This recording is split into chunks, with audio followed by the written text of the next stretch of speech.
Assalamualaikum warahmatullahi wabarakatuh. Di sini saya Dita Faradila akan menjelaskan tentang tugas 2 yaitu konsep program.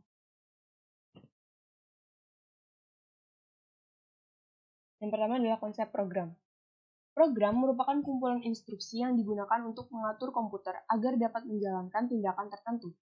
Program merupakan ekspresi, kata, atau pernyataan yang dirangkai dan disusun menjadi satu kesatuan prosedur yang berupa langkah-langkah untuk dapat menyelesaikan masalah yang diberikan dengan memakai bahasa pemrograman sehingga bisa dieksekusi oleh komputer. Ini adalah konsep program menurut Sukri. Kemudian jenis-jenis program. Yang pertama adalah sistem operasi. Apa itu sistem operasi? Sistem operasi adalah program komputer kompleks yang di dalamnya terdapat program-program lain sebagai jembatan antara pengguna dengan komputer. Dengan sistem operasi, maka komputer bisa mengoptimalkan kinerja dari setiap komponen di dalamnya. Kemudian yang kedua adalah program aplikasi. Program aplikasi adalah jenis program yang bisa menjalankan suatu tugas dan fungsi yang spesifik. Beberapa program yang termasuk ke dalam program aplikasinya adalah sebagai berikut. Yang pertama, pengolah kata, seperti Microsoft Word. Kemudian pengolah angka, seperti Microsoft Excel mungkin. Kemudian pengolah database. Yang keempat, pengolah statistik. Yang kelima, program akuntansi. Kemudian program presentasi, program grafis, dan yang terakhir adalah program multimedia. Kemudian jenis yang ketiga adalah program utility. Program utility adalah program yang digunakan untuk melakukan tugas maintenance, seperti menganalisis, mengkonfigurasi, dan mengoptimalkan keamanan komputer. Contohnya adalah disk scanner, disk development, file manager, antivirus, dan masih banyak lagi. Kemudian yang terakhir atau yang keempat adalah bahasa pemrograman. Bahasa pemrograman adalah program yang berisikan serangkaian instruksi untuk menjalankan fungsi tertentu. Contoh dari bahasa pemrograman, yang pertama itu low level language, contohnya bahasa assembly. Kemudian middle level language, contohnya adalah bahasa C, C++. Kemudian high level language, contohnya adalah Basic dan Pascal. Dan yang terakhir, object oriented language, contohnya adalah Visual C, Visual Basic Delphi, dan Visual Fox Pro. Yang kedua, eksekusi program dan contohnya. Fungsi dasar komputer adalah untuk mengeksekusi program. Jelas. Program execute yaitu eksekusi program di mana semua instruksi-instruksi atau data-data yang harus dimuat ke memori utama. Menyediakan I/O operation yang artinya semua sistem operasi mengambil alih dalam proses input yang rumit dan juga sinyal kendali agar pengguna dapat berpikir dengan mudah dan perangkat pun dapat memberikan output sesuai dengan keinginan dari si pemrogram. Menyediakan file system manipulation yang artinya bekas atau juga bisa disebut file system mempunyai mekanisme proteksi dari sistem operasi untuk mengendalikan pengaksesan terhadap file system. Proses eksekusi program adalah dengan mengambil pengolahan instruksi yang terdiri dari dua langkah. Yang pertama instruksi baca atau fetch CPU dari memori dan CPU mengeksekusi setiap instruksi. Eksekusi program terdiri dari proses pengulangan fetch dan eksekusi instruksi. Eksekusi sebuah instruksi terdiri dari sejumlah langkah. Pada tahap ini, pengolahan instruksi dibagi menjadi dua tahap. Yang pertama adalah fetch dan yang kedua adalah ini adalah gambar dari eksekusi program. Dimulai dari start, kemudian siklus fetch untuk mengambil instruksi berikutnya, dan siklus eksekusi untuk mengeksekusi instruksi. Kemudian itu berulang sampai selesai. Jika sudah, maka selesai.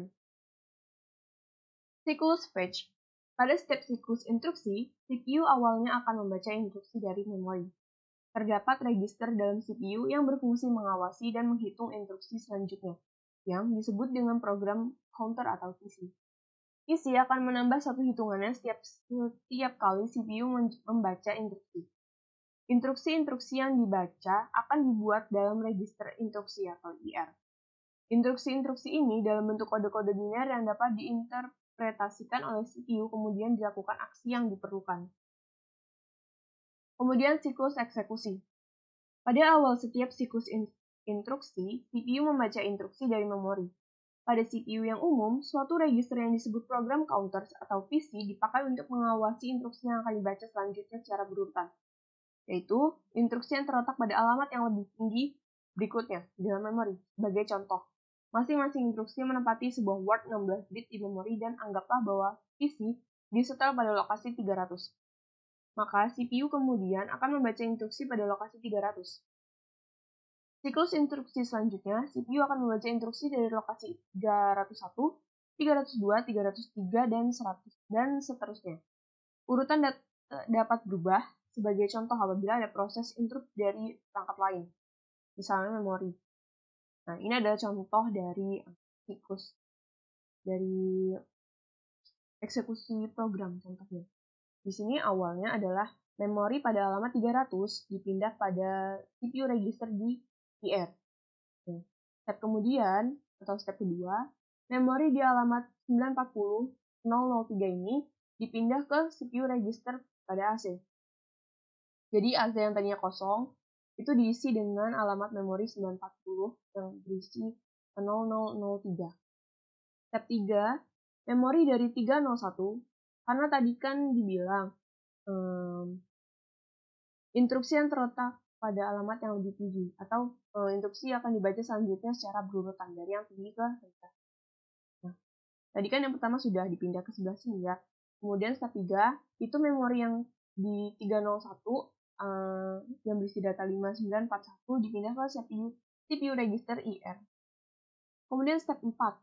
Nah, ini memori di alamat 941 yang 002 ini akan ditambahkan dengan CPU register. Jadi ya tadi kan berisi 0003. Kemudian ditambah lagi dengan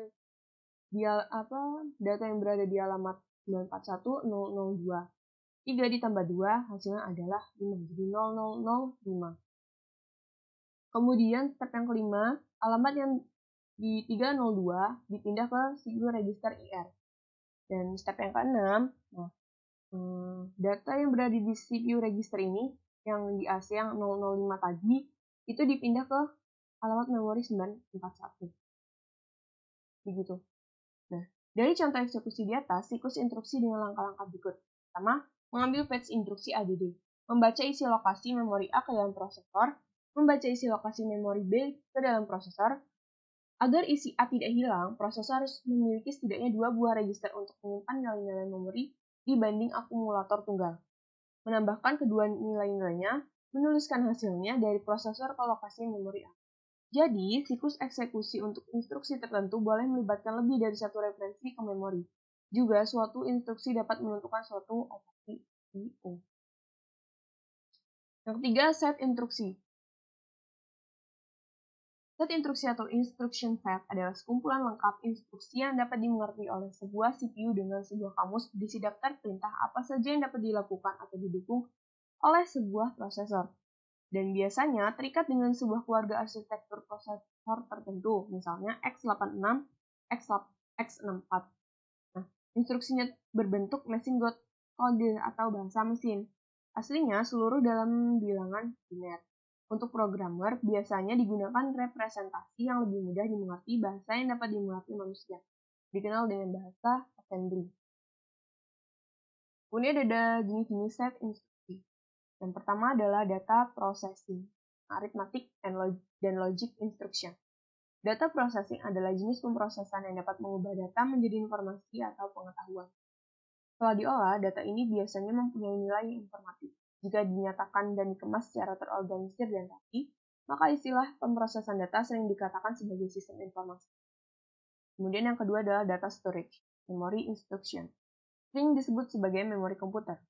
Merujuk kepada komponen komputer, perangkat komputer, dan media perekaman yang mempertahankan data digital yang digunakan untuk beberapa interval waktu.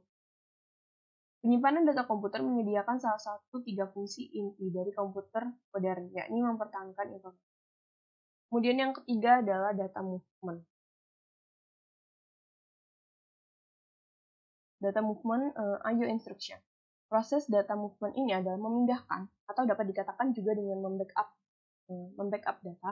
data dari database yang berupa data indeks, grant, skema, dan lain-lain ke tempat yang baru. Tempat baru ini bisa ke dalam database baru atau memang untuk di-backup saja. Data movement terdiri dari dua bagian besar. Yang pertama adalah load and upload, difokuskan untuk memindahkan data yang berupa indeks atau data itu sendiri, alias isi dari database tersebut. Kemudian yang kedua adalah export dan import, memindahkan data secara lengkap mulai dari grant, skema, dan seluruhnya. Kemudian yang jenis-jenis set instruksi yang keempat adalah control, test and branch instruction. Unit kendali atau dalam bahasa Inggrisnya adalah control unit atau CPU adalah salah satu bagian dari CPU yang bertugas untuk memberikan arahan atau kendali atau kontrol terhadap operasi yang dilakukan di bagian ALU atau Arithmetic Logical Unit di dalam CPU tersebut. Output dari CPU ini akan mengatur aktivitas dari bagian lainnya dari perangkat CPU tersebut. Sekian yang dapat saya sampaikan, kurang lebihnya mohon maaf. Terima kasih. Wassalamualaikum warahmatullahi wabarakatuh.